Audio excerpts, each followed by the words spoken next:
Hello everyone! For today's video guys, ibabahagi ko sa inyo kung paano ba tayo mag-add ng mga cards sa ating mga YouTube videos.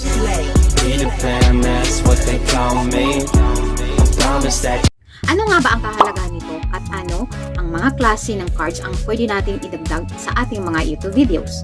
But before that, kung bago ka sa channel ko at di mo pa ako kilala, I'm MJ Darren. I love to share some tips about YouTube para sa mga gustong mag-grow ang kanilang mga channel. I do some basic tutorials to like how to edit using your mobile phone kasi alam ko, halos lahat ng mga bagong YouTuber ngayon ang gamit ay mobile phone lamang.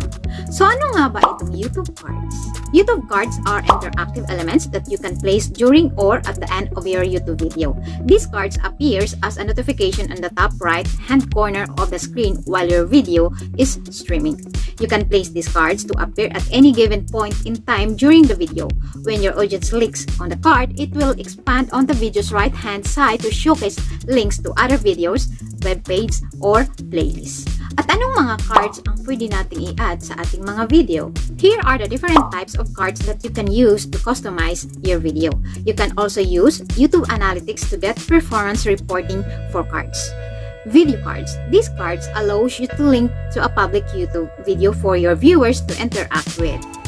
Playlist cards. This card allows you to link to a public YouTube playlist for your viewers to watch.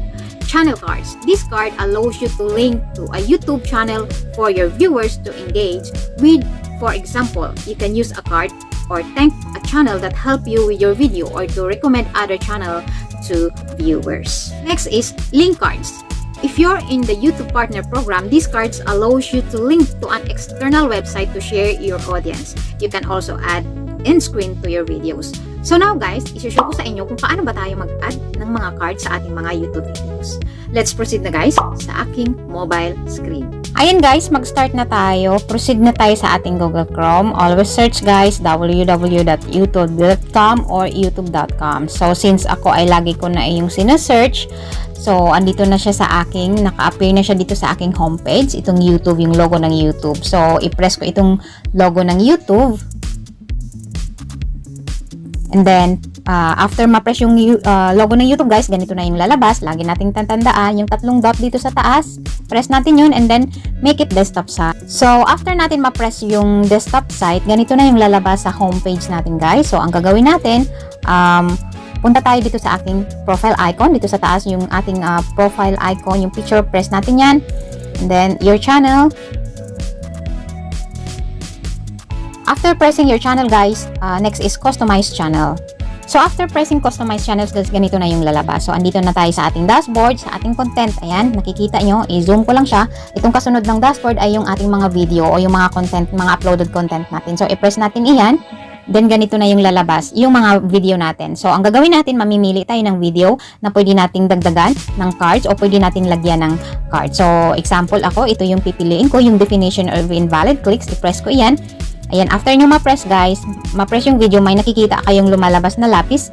So, ang lalabas dyan is yung 10, yung analytics nyo, yung comments, and yung monetization, yung dollar sign. So, ang i-press ko dito is yung lapis. And after that guys, ganito na yung lalabas.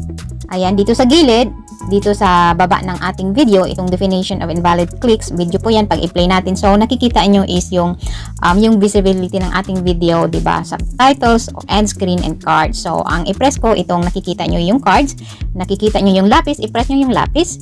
So, ganyan ang lalabas, guys. So, ang gagawin natin dyan, kung nakikita nyo ito siya, guys, pwede nyo itong i-move right or i-move down. Depende sa inyo kung saan nyo pwedeng ilagay yung cards. Pwede nyo to steady doon. So, ang gagawin ko, example dito ako maglalagay under sa 4 minutes ng aking video. Diba? After 4 minutes ng aking video, gusto kong mag-add ng card. So, ilagay ko siya dito, yan. And then, pupunta ako dito. Kung nakikita nyo sa taas, may nakikita kayong cards. Card, i-press nyo po yan. And then, may tatlong choices. Either video, playlist, channel, or link. So, ako ang pipiliin ko is video.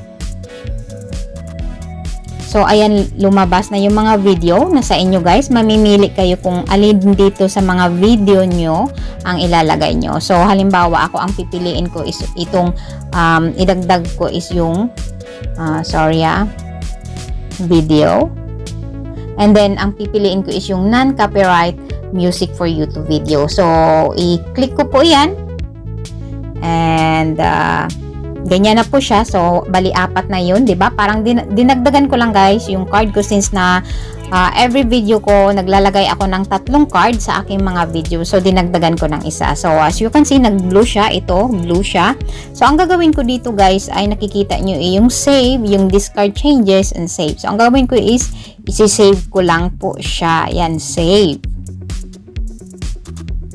So, ayun guys, nakasave na yung dinagdag nyo na end cards. Ang dinagdag ko na end cards sa aking video.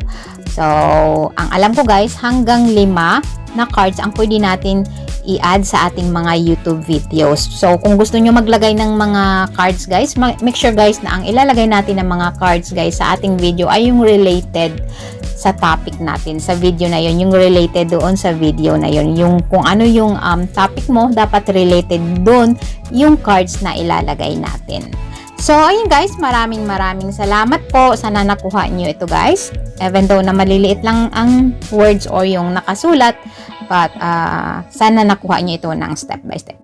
So, that is for today's video guys. Hopefully, alam nyo na ngayon guys kung paano mag-add ng mga cards sa inyong mga YouTube videos para ma-optimize ang ibang mga video nyo. Once again, this is MJ Ryan. If you like this video, please like, share, and subscribe. Maraming salamat po!